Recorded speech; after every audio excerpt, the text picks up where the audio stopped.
InsyaAllah kita mulakan dengan tafsir ya. Sebab tadi dia abruptly stop. Tak apa, insyaAllah kita akan sambung dalam kuliah pada minggu hadapan. Kita mulai dengan tafsir ya, dan ataupun tadabbur Al-Quran, tapi kita menggunakan tadabbur dengan menggunakan tafsir Al-Imam Al-Qurtubi rahimahullah ta'ala. Jadi untuk tujuan itu saya akan cuba share screen ya. Sekejap. Masih ada yang joining.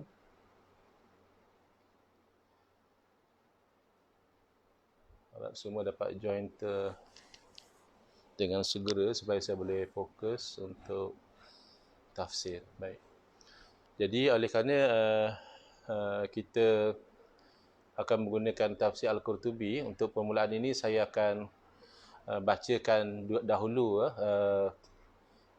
sedikit sebanyaklah riwayat hidup Al-Imam Al-Qurtubi rahimahullah ta'ala, sebagai untuk kita mengenalilah siapa ulama yang kita itu mengambil manfaat dari ilmu dan juga dari kitab beliau. Baik, jadi ini saya petikkan di sini kalam daripada Syamsuddin Az-Zahabi ya, Imam Az-Zahabi rahimahullah taala. Beliau describe Imam Al-Qurtubi ini sebagai imam mutafannin, mutabahhir fil ilmi. Satu orang imam yang memang skillful lah. Kalau asalnya fannun tu seni, orang yang memang mahir. Mutabahhir ibaratnya lautan dalam ilmu. Lahu tasanif mufidah. Saya terus terjemah saja, saya tak baca sangat yang bahasa Arab ni. Bagi Imam Qurtubi ni banyak buku-buku yang beliau karang yang berfaedah, yang menunjukkan betapa beliau ni seorang yang berilmu luas dan berakal cerdas, dan satu orang ulama yang mempunyai kelebihan. Dan Ibnul Imad telah describe Imam Al-Qurtubi ni sebagai seorang imam, yang maknanya imam di sini bukan imam solat ya. Kalau tempat kita kalau sebut imam, kita bayangkan imam solat. Tapi zaman dahulu yang dimaksudkan dengan imam ni adalah yang menjadi ikutan dalam bab ilmu, yang alim dan yang sangat mendalam pengetahuannya tentang makna-makna hadis, dan bagus karangan-karangannya. Dan apabila dia menakalkan riwayat-riwayat itu, bagus sekali ya nakalannya itu. Kemudian Al-Alamah Al-Faqih Muhammad Makhluf menggelarkan Imam Qurtubi sebagai Al-Alimul Imam, orang alim yang menjadi imam, Al-Jalil yang mulia, Al-Fadil yang berkelebihan, Al-Faqih yang mahir dalam ilmu hukum hakam, Al-Mufassir pakar kepada tafsir Al-Quran, Al-Muhassil yang dapat menghasilkan pelbagai cabang ilmu, Al-Mutqin yang betul-betul kemas ilmunya, Al-Kamil yang sempurna pengetahuannya. Sempurna di sini sempurna secara nisbah lah ya. Kalau nak kata sempurna yang hakiki, itu manusia tidak sempurna, yang sempurna hanya Allah. Tapi bersebut Al-Kamil di sini sempurna secara nisbi ya, nisbah kepada manusia, kira sempurnalah keilmuan beliau itu. Dan beliau adalah di kalangan hamba-hamba Allah yang soleh dan ulama yang beramal dengan ilmu dia. Ini hanya sedikit daripada banyak pujian-pujian yang diberi kepada beliau, iaitu siapa dia Al-Imam Al-Qurtubi ini. Beliau adalah Al-Alamah yang sangat alim.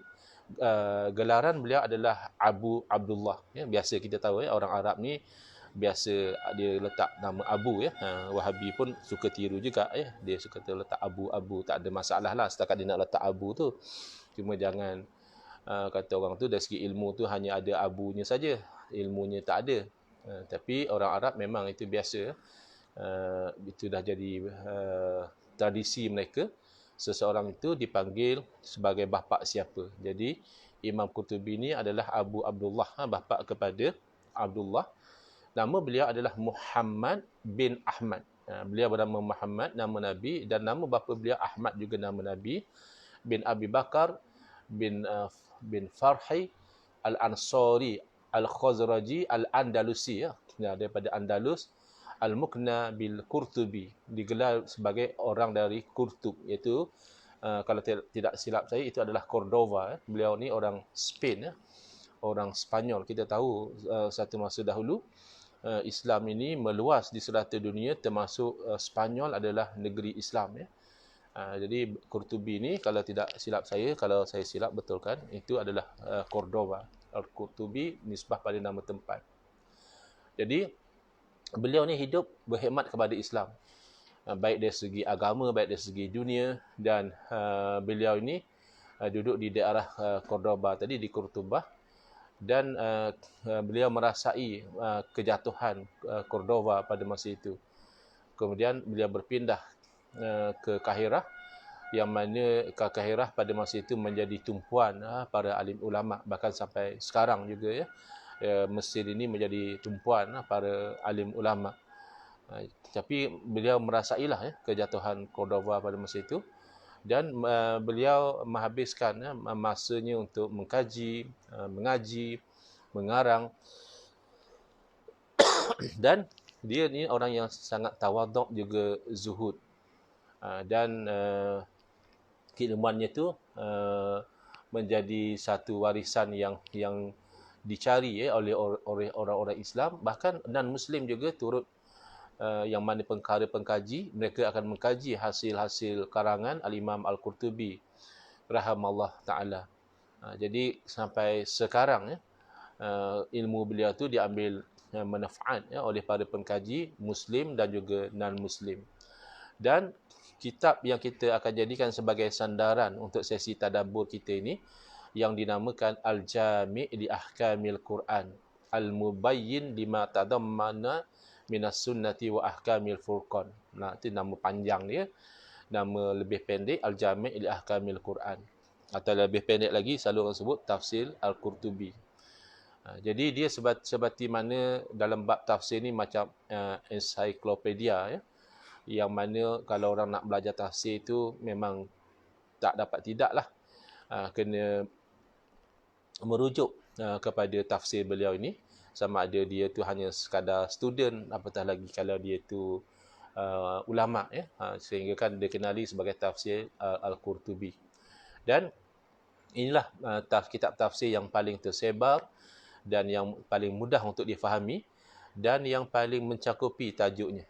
Jadi kita tu pun mungkin walaupun kita merujuk pada tafsir Al-Qurtubi, kita pilih-pilih jugalah, bukanlah kita ambil word by word, nanti akan jadi terlampau panjang.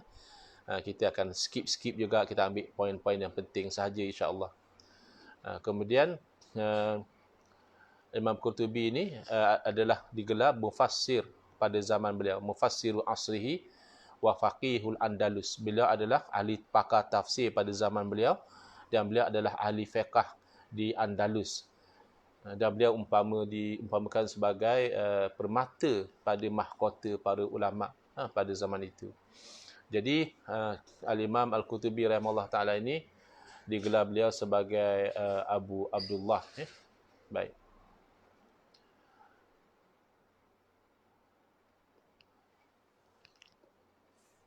Jadi saya rasa memadai setakat itu kita mengambil sedikit pengetahuan tentang Al-Imam Al-Qurtubi rahimahullah ta'ala, yang mana beliau wafat, meninggal dunia, kalau tidak silap saya itu di Mesir. Dan beliau mempunyai ramai guru,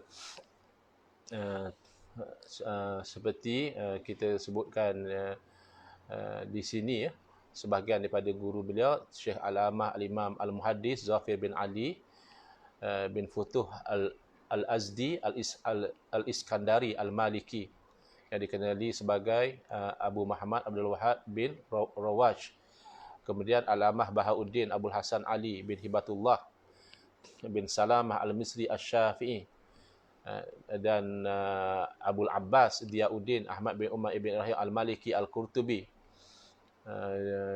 dan juga Al-Hasan bin Muhammad bin Amr At-Taimi An-Nasaiburi, yang dikenali sebagai Al-Hasan Al-Bakri. Abu Ali Sadruddin Al-Bakri yang dikenali sebagai Ad-Dimashqi. Dan ramai lagi para ulama yang mana menjadi guru kepada beliau, dan beliau ni memang dikenali sebagai Tuk Alim di Cordoba, Alimu Qurtuba wa Mufassirul Andalus, dan ahli tafsir di negeri Andalus. Baik, jadi sekarang ni kita lihat beliau diwafatkan oleh Allah Subhanahu Wa Taala pada hari Isnin pada bulan Syawal tahun 671 Hijriah.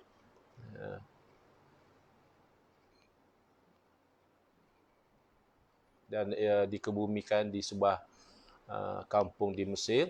Rahimahullah rahmatan wasi'ah. Moga Allah Ta'ala merahmati beliau dengan rahmat yang luas. Dan kita mulai kitab tafsir kita ini dengan kita sama-sama membaca surah Al-Fatihah, dan kita niatkan moga-moga pahala itu kepada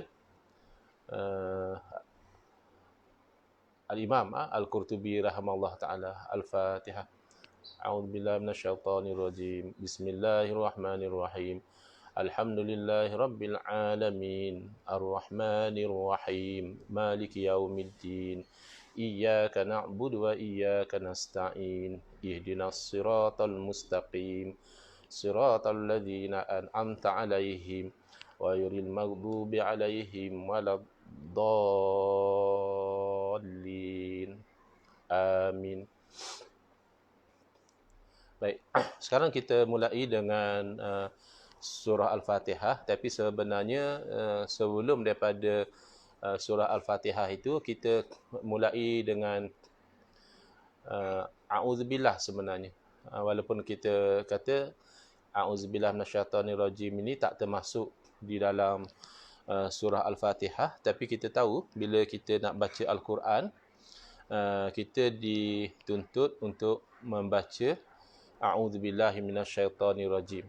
Jadi sama juga kerana ini lebih kepada tadabbur, bukanlah purely kelas tafsir.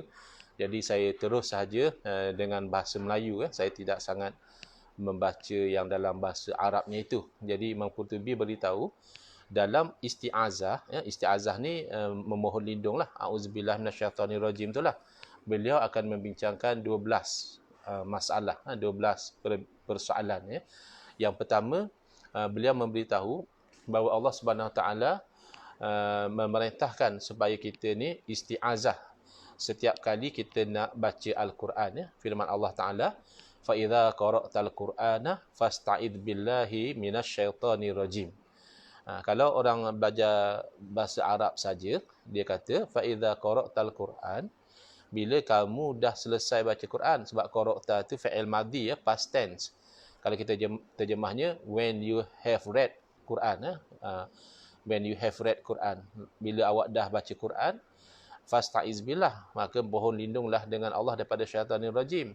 Tapi maksud dia idza aradta an taqra'a, maksudnya bila kamu nak, maknanya bila kamu dah nak baca Quran tu, bacalah a'udzubillahi minasyaitonir rajim. Ini poin yang pertama bila yang kita boleh ambil sebagai amalan kita.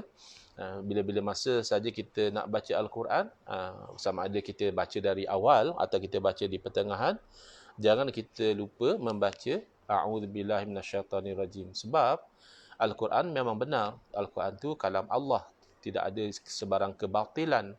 Tapi hati kita ni boleh berbolak-balik. Kita masih boleh ditipu daya oleh syaitan, sehingga kita memahami ayat Quran tu dengan kefahaman yang salah. Itu yang berlaku kepada ajaran sesat. Rata-ratanya bukan kerana mereka tu tak terima Quran, tapi mereka baca Al-Quran, mereka tak faham Al-Quran tu dengan makna sebenar. Mungkin mereka dipengaruhi oleh hawa nafsu dalam memahami Al-Quran. Mungkin mereka dihasut oleh syaitan dalam memahami Al-Quran. Jadi eloknya dari awal lagi kita membaca A'udzubillahi minasyaitonir rajim. Apa hukum baca Al-Quran ni? Apa hukum baca isti'azah A'udzubillahi minasyaitonir rajim ni? Ini poin yang kedua. Perintah ini ikut kata jumhur ulama alan nadbi, mandub, maknanya sunat ya. Kalau ikut kaedah sebab belajar usul fiqh, al aslu fil amri al wujub. Asal hukum bila disuruh tu maknanya wajib. Tapi bila kita kata asal, makna boleh berubah. Ya, tak mestinya wajib, boleh jadi suruhan itu dengan makna sunat juga. Jadi jumhur majoriti ulama mengatakan sunat kita baca auzubillah minasyaitanir rajim setiap kali kita nak baca Quran luar daripada solat. Bila masa kita nak baca Quran luar daripada Quran yang kita baca dalam solat. Sebab dalam solat pun kita ada baca Quran, kita ada baca Fatihah, kita ada baca surah selepas Fatihah. Tapi kalau luar daripada solat, jumhur ulama kata sunat. Kalau tak baca pun taklah berdosa, tapi rugilah. Tak dapat pahala. Dan kita tidak menzahirkan bahawa kita itu sedang berlindung dengan Allah Ta'ala. Sebab kalau kita faham makna sebenar ni, besar ya, kita berlindung dengan Allah. Bukan dengan manusia, bukan dengan makhluk, bukan dengan sesiapa sahaja, tapi dengan Allah sendiri. Adapun bacaan a'udzubillah dalam solat ni, ada berlaku khilaf. Ada sebahagian ulama mengatakan wajib, dan kalau dalam mazhab Hanafi dan Syafi'i tidak sampai wajib, tapi dibaca ketika rakaat pertama, iaitu kerana dianggap sepertinya seluruh solat tu sebagai satu bacaan. Kan ada juga yang baca rakaat kedua nanti nak baca Fatihah, baca lagi a'udzubillahi minasyaitanirrajim, bismillahirrahmanirrahim, alhamdulillahirabbil alamin. Rakaat ketiga pun a'udzubillah lagi. Tapi sebagian ulama memandang a'udzubillah ni macam rakaat yang pertama saja, sebab the whole sembahyang tu macam satu bacaan. Kemudian ada juga mazhab yang mengatakan yang berpandangan bahawa kalau dalam solat tak baca a'udzubillah dalam solat fardu. Tapi kalau dalam qiyam Ramadan baca a'udzubillah. Ini khilaf lah. Yang senang untuk kita baca a'udzubillah ni sama ada kita baca Quran tu di luar solat ataupun di dalam solat, kita juga membaca a'udzubillah minasyaitanirrajim. Tapi kalau kita baca solat jahar ni maksudnya solat yang dinyaringkan bacaan dia, maka kita tak perlulah jaharkan a'udzubillah tu. Kalau mazhab lain, bismillah pun dia tak jaharkan, bismillah pun dia baca perlahan. Kalau mazhab kita, oleh kerana bismillah tu adalah mazhab kita tu maksudnya mazhab Syafi'i, bismillah tu adalah sebahagian daripada Al-Quran, maka kalau sembahyang yang nyaring, macam sembahyang maghrib, isyak dan subuh tu, maka kita akan baca auzubillah tu perlahan. Auzubillah minasyaitanirrajim, bismillahirrahmanirrahim. Auzubillah tu perlahan saja. Kemudian yang ketiga, telah ijma' para ulama bahawa at-ta'awuz, isti'azah ataupun at-ta'awuz ni sama, iaitu baca auzubillah minasyaitanirrajim ni tak termasuk daripada ayat Al-Quran, iaitu bacaannya a'udzubillahi minasyaitanirrajim. Inilah yang dikatakan isti'azah atau ta'awuz di sisi jumhur ulama, kerana inilah lafaz yang terkandung di dalam Al-Quran. Tapi ada juga riwayat daripada Sayyidina Allah bin Mas'ud bahawa yang dikatakan ta'awuz ni lebih panjang lagi, iaitu a'udzubillahi samiil alim. A'udzubillahi samiil alim minasyaitonir rajim. Tapi yang dipegang oleh jumhur ulama adalah a'udzubillahi minasyaitonir rajim. Jadi ini tak ada masalah lah, maknanya sama, cuma yang kedua tu lebih panjang. Ada disebut sekali sifat Allah yang as-sami' al-alim, yang maha mendengar lagi maha mengetahui. Kemudian yang keempat, ini secara ringkasnya diberitahu bahawa Nabi SAW pernah melakukan solat, tapi yang meriwayatkan hadis ni beliau pun tak pasti solat apa. Nabi SAW menyebut Allahu Akbar, Allahu Akbaru, Allahu Akbaru kabira, Allahu Akbaru kabira, Nabi sebut 3 kali. Kemudian alhamdulillah kathira, Nabi sebut 3 kali. Wa subhanallahi bukratan wa asila juga Nabi sebut 3 kali. Lalu Nabi SAW membaca ta'awuz tapi dengan lafaz yang berbeza. A'udzubillahi minasyaitani min nafakhihi wa nafathihi wa hamazihi. Jadi ini contoh bagaimana lafaz ta'awuz dengan lafaz yang berbeza yang pernah diriwayatkan daripada Nabi sallallahu alaihi wasallam. Jadi Ada juga disebutkan di sini, ada orang dia tukar, kalau tadi kan a'udzubillah, tak ada sebut sifat Allah, hanya nama Allah je, a'udzubillahi minasyaitonirrajim. Dalam riwayat Ibn Mas'ud ada disebut sifat Allah sekali, a'udzubillahi samiil alim, Allah yang maha mendengar lagi maha mengetahui, minasyaitonirrajim.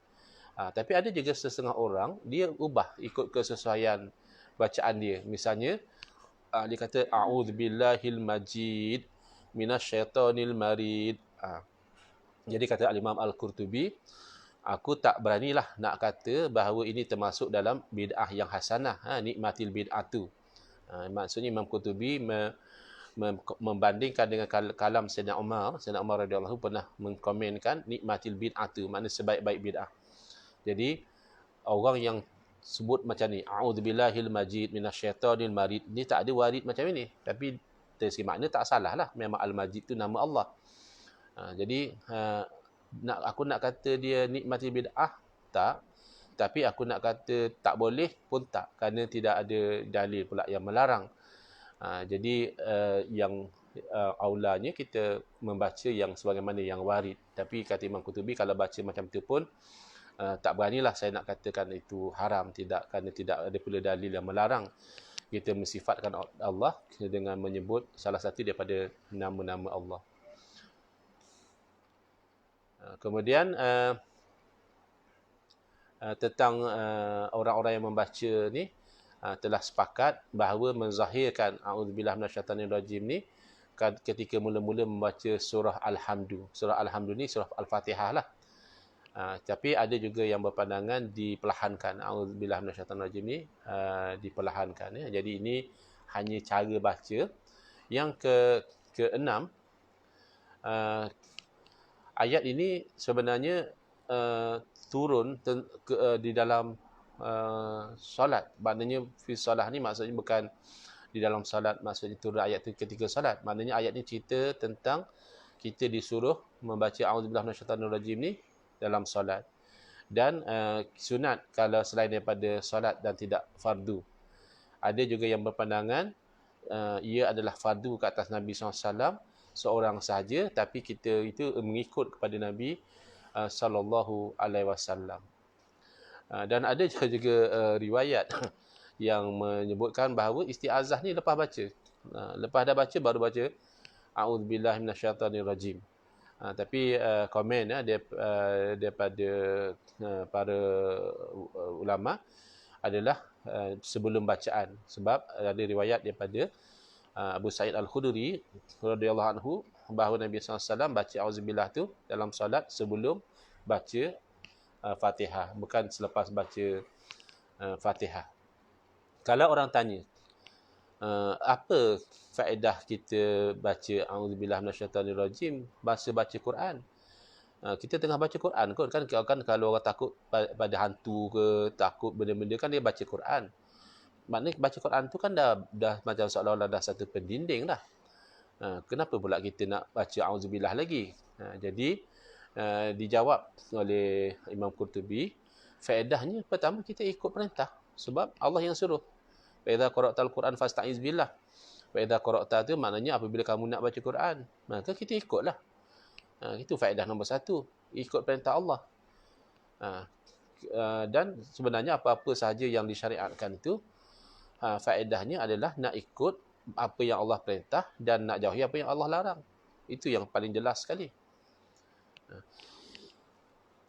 Dan ada juga pandangan mengatakan selain daripada kita mengikut perintah Allah, dia boleh menjauhkan kita daripada was-was syaitan ketika baca Quran. Saya dah sebut tadi kan, walaupun Quran tu bagus, Quran tu ayat-ayat yang benar, tapi was-was masih boleh masuk menyelinap dalam hati satu orang. Bahkan sebagaimana apa yang difirmankan oleh Allah Subhanahu Wa Taala, wa ma arsalna min qablika mir rasulin wala nabiyyin illa idza tamanna alqa syaitanu fi umniyatihi. Allah Taala sendiri memberitahu, tidaklah kami utuskan sebelum daripada kamu tu seorang rasul atau nabi, apabila rasul atau nabi itu bercita-cita dengan satu cita-cita, syaitan akan membisikkan sesuatu dalam cita-cita dia. Maknanya bayangkan tu nabi, rasul, masih syaitan tu nak meniupkan was-was. Bayangkan kita yang tidak maksum ni. Walaupun kita sedang katakan kita ni membaca Al-Quran, baca ayat-ayat Allah, kadang-kadang kita fikir, aku nak baca Quran kot, nak buat apa lagi, na'udzubillah minasyaitanir rajim. Kalau aku nak masuk hutan ke, okeylah, na'udzubillah minasyaitanir rajim.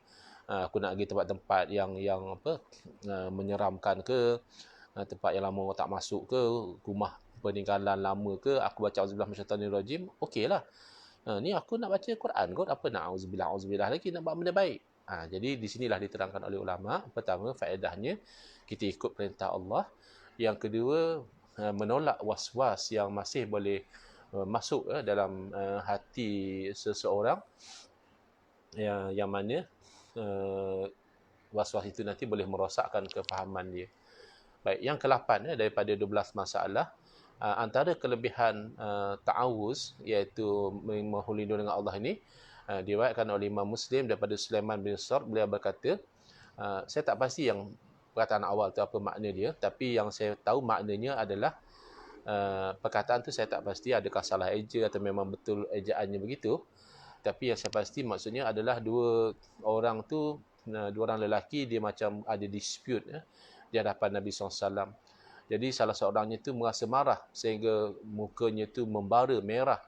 Lalu Nabi SAW memandang kepada orang itu dan Nabi bersabda, sesungguhnya yang bermaksud, sesungguhnya aku memang tahu satu kalimah, kalau dikatakan oleh lelaki ini kalimah itu, nescaya akan hilang daripadanya apa yang perasaan marah dia itulah, iaitu a'udzubillahi minasyaitonir rajim. Jadi ini satu lagi pengajaran yang kita boleh dapat daripada tafsir Al-Qurtubi ini, iaitu kalau kita rasa marah, kita cepat-cepat baca a'udzubillahi minasyaitonir rajim. Tapi lelaki tengah marah tu tak tahulah dia dengar tak dengar. Tapi lelaki yang dengar kata-kata Nabi tu, dia pergi pada lelaki yang marah tu. Dia kata, kamu tahu tak apa yang Nabi sebut tadi? Iaitu Nabi dah bagi tahu, aku memang mengetahui satu kalimah yang kalau dikatakan oleh orang itu, nescaya hilang daripadanya apa yang dia sedang rasai daripada kemarahan itu, iaitu a'udzubillahi minasyaitonir rajim. Tapi ialah orang marah ni, dia tak tahulah, dia cakap pun main keluar, dia cakap majnunan taro ni. Dia tak apa, hang ingat aku gila ke apa? Hang tengok aku ni orang macam orang gila ke? Tak tahulah, dia kata tu mungkin terbit dari marah kerana orang dalam marah ni kadang-kadang dia keluar perkataan yang tak sepatutnya. Patutnya dia sebut je lah auzubillahi minasyaitanir rajim, Nabi dah ajar. Tapi dia pula marah orang lelaki yang tolong cakap kat dia tu. Dia kata, kau ni tengok aku macam orang gila ke apa? Dia cakap macam tu. Saya ingat orang ceritalah satu kes di mahkamah, kisah bagaimana orang marah ni dia boleh cakap macam-macam. Berlaku kes tu dekat mahkamah syariah di Perak katanya. Jadi qadi ni cuba nak pujuk lah isteri nak minta cerai. Jadi isteri ni marahlah kat suami dia nak minta cerai. Qadi tu bagi nasihat, kata dia, janganlah bercerai, nanti kan bergegar arasy Allah Ta'ala, katanya. Ini kata perempuan tu, dia kata, biar runtuh pun tak apa, kata dia. Runtuh arasy Allah pun tak apa asal dia boleh bercerai. Jadi bahaya juga bila kita tu bercakap dalam keadaan marah, boleh keluar perkataan-perkataan yang tak sewajarnya daripada mulut kita. Kemudian riwayat daripada Imam Muslim juga, iaitu daripada Uthman bin Abi Al-As As-Saqafi radhiyallahu anhu, bila datang berjumpa dengan Nabi SAW dan dia mengadu, wahai Rasulullah, sesungguhnya syaitan ini menghalang antara aku dan solat aku dan bacaan aku, menyebabkan aku jadi confused. Kadang-kadang aku baca apa, aku dah baca ke belum, aku dah berapa rakaat. Ni syaitan. Bayangkan ni sahabat Nabi pun diganggu oleh syaitan, lagilah macam kita ni. Jadi Nabi SAW beritahu itulah syaitan, yang katanya namanya adalah Khanzab, ya. Apabila kau rasa diganggu, jadi was-was, jadi tak ingat apa aku baca, berapa rakaat, maka kau hendaklah berlindung dengan Allah SWT, dan tiuplah ke sebelah kiri kamu 3 kali, dan aku pun lakukanlah, kata Uthman bin Abil As tadi radhiyallahu anhu, lalu Allah hilangkan daripada aku penyakit was-was tadi. Kena banyak orang yang was-was ni kena banyak baca a'udzubillahi minasyaitanir rajim. Dan ini contoh-contoh bacaan yang dibaca oleh Nabi SAW yang memohon lindung dengan Allah SWT dari pelbagai keburukan.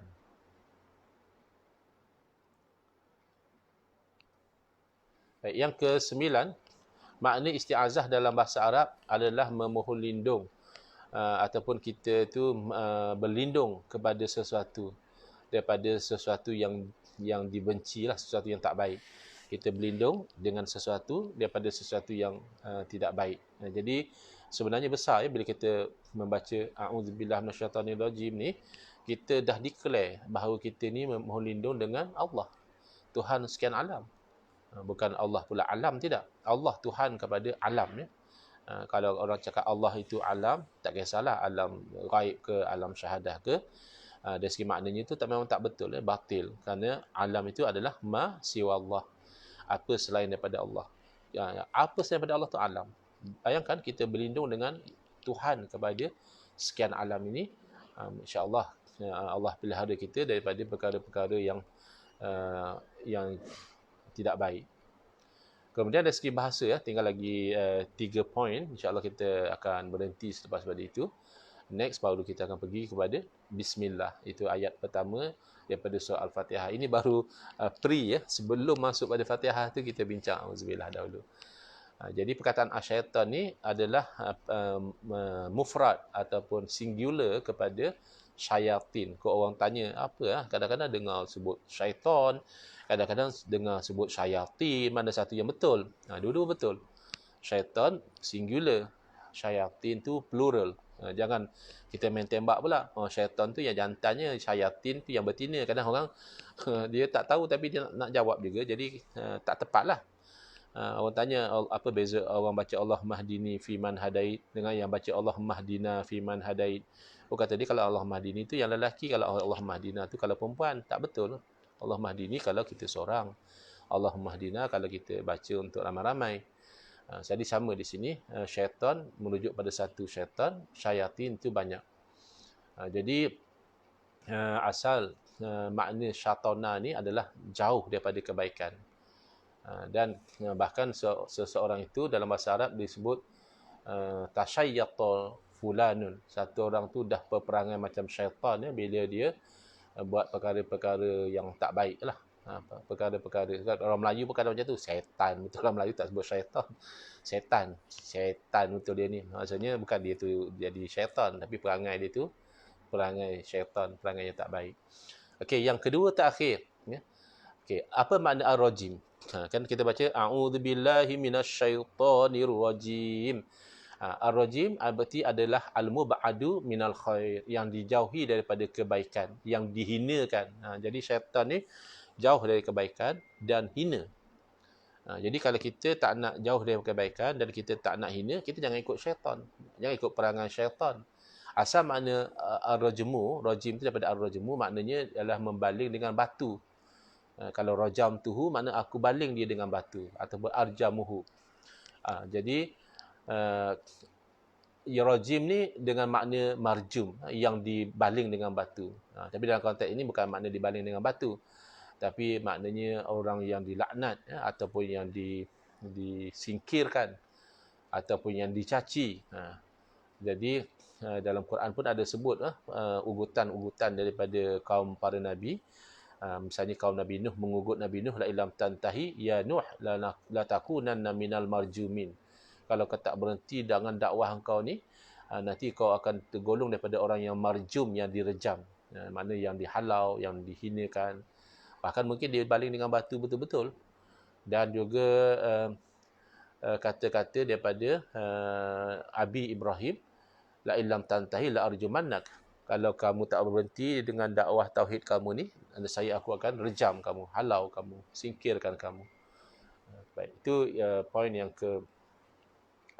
dua terakhir, dan ini poin yang terakhir yang mana diriwayatkan daripada Sayyidina Ali bin Abi Talib radhiyallahu taala anhu, bila mengatakan bahawa bila melihat Nabi SAW berada di sofa, dan sepertinya baginda itu sedang menghadap pada seseorang yang dalam bentuk seperti gajah, dan Nabi sedang melaknat orang tersebut.